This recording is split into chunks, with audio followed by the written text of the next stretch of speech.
Salut à tous et bienvenue sur AZ237. Nous voulons tous voyager et découvrir le monde. Certains appellent cela l'envie d'errer, d'autres l'appellent le travel bug. Mais toujours est-il vrai que cela émane d'un désir qui est universellement commun, compris et parfois même encouragé. Cependant, il y a des limites à respecter pour certaines choses, et peu importe à quel point vous essayez de justifier quelque chose que vous voulez faire, ce n'est pas tout simplement pas bien. Et cela peut aussi avoir de graves conséquences.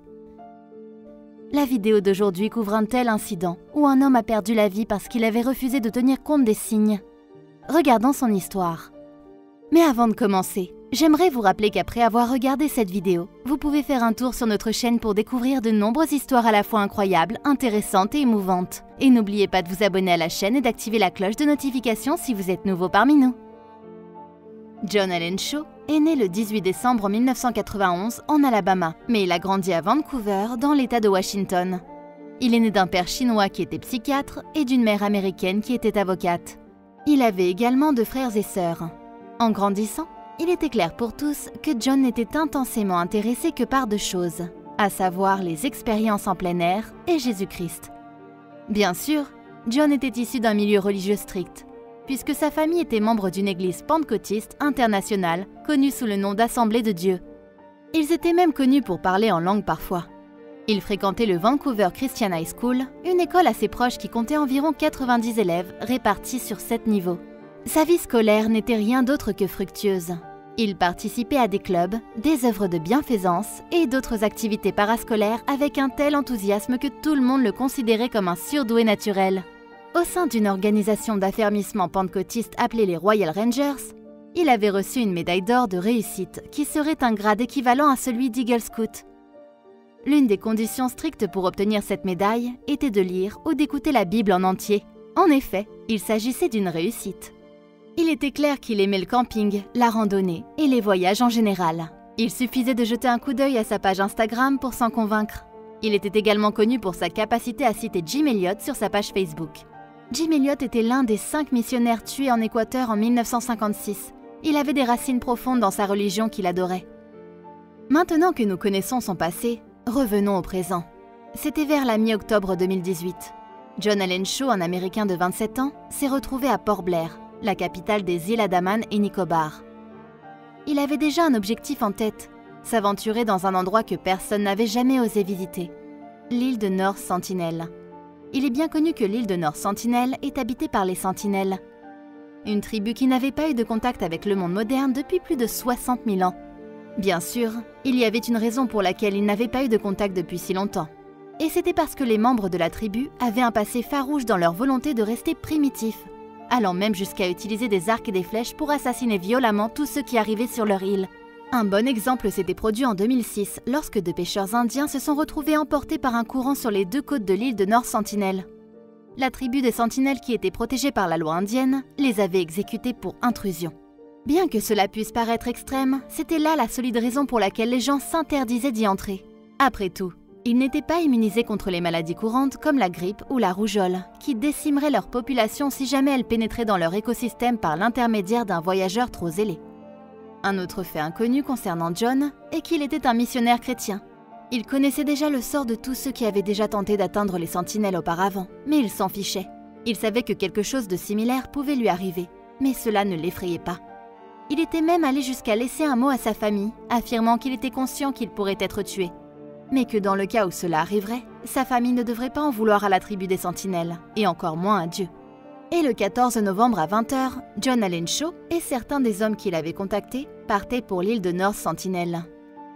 Ils avaient décidé d'y pénétrer dans la nuit pour se cacher de la marine indienne et des gardes-côtes afin de ne pas être remarqués. Les deux factions gardaient les eaux uniquement pour arrêter les malheureux qui se commettraient la folie de vouloir se rendre sur l'île mortelle. John s'était même déguisé en pêcheur pour faire bonne mesure.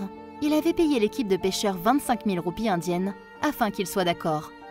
Ils ont atteint l'île vers minuit. Et John est monté dans un kayak qui tirait avec le bateau sur lequel ils étaient montés.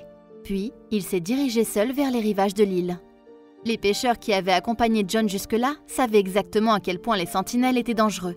C'est pourquoi ils avaient décidé de rester en arrière. Toutefois, ils avaient maintenu le contact avec John en se rendant constamment à un endroit fixe, à une distance sûre des côtes de l'île, où John pouvait les recontacter à des heures fixes s'il le souhaitait. On dit que John avait fait plusieurs voyages sur l'île depuis lors, car la police avait lu la plupart des détails d'un journal qu'il avait laissé derrière lui. Le journal contenait des gribouillages qui laissaient entendre que John avait tout mis en œuvre pour entrer en contact avec les sentinelles, afin de leur prêcher l'évangile du Christ. Il était même allé jusqu'à apporter des ciseaux, des épingles de sûreté, un ballon de football ainsi qu'une sainte Bible qu'il avait avec lui en permanence. Ironiquement, lorsque ces objets ont été trouvés, la Bible était transpercée d'une flèche qui avait été tirée par un natif sentinelle. Bien sûr, la Bible n'était pas la seule chose qui avait connu un tel sort. Il suffisait de lire les dernières notes que John avait laissées dans son journal de 13 pages pour comprendre à quel point il était déterminé.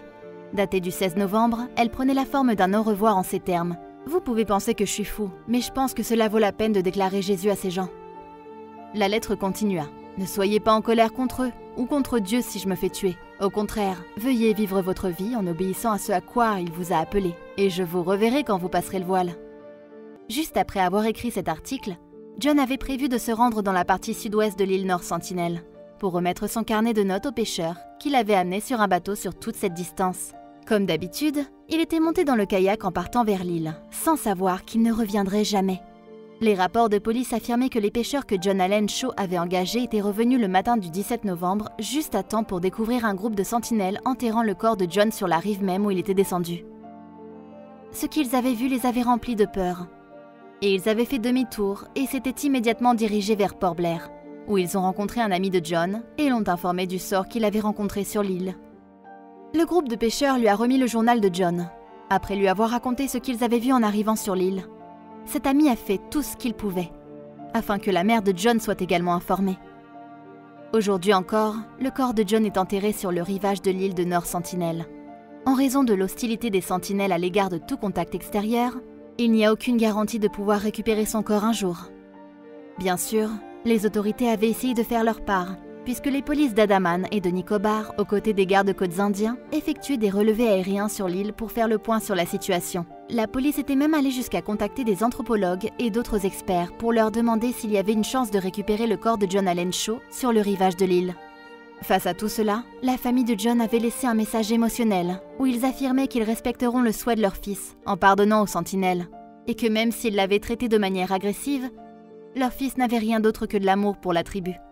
Après de nombreuses tentatives ratées dans le passé par le gouvernement indien pour civiliser les sentinelles, ils suivent maintenant une politique plus passive envers la tribu. Ils ont décidé de ne pas s'immiscer dans leurs affaires, ni d'envahir leur mode de vie. Cependant, pour s'assurer qu'ils vont toujours bien, le gouvernement envoie de temps en temps des bateaux et des hélicoptères pour vérifier.